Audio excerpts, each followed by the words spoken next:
कि अपने घर में अपन संस्कार और संस्कृति से दूर ना होखेगी। बचपन से मैं तो रही हूँ शहर में, कभी भी पूजा न की अपने घर में। खुद से ही करिए ना मेरी सवरिया।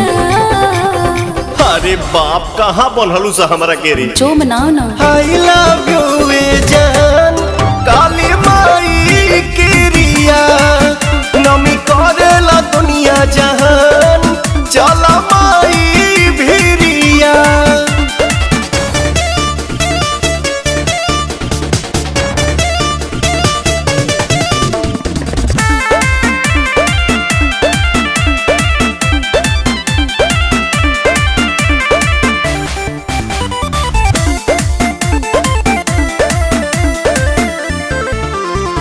भूखी पियासी नहीं 9 दिन रहूंगी, मुझसे न होगा ना जी मैं ना करूंगी।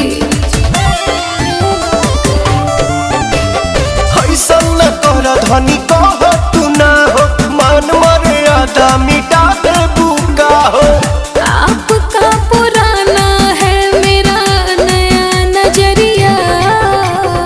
अरे दादा I love you जान काली माई केरिया नमी करेला दुनिया जहान चला माई भिरिया।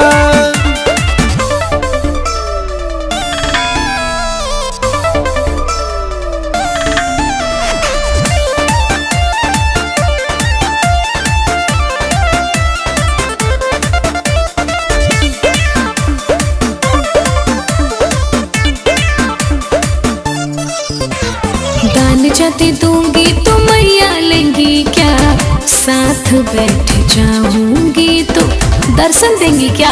हाँ बोलिए का बोली पवन कहेले धर्म करम ने किया होई महसूस अंतरात्मा से देखिया।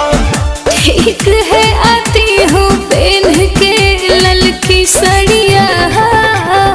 ये भाई बात प्रेम से बोलिए सच्चे दरबार के।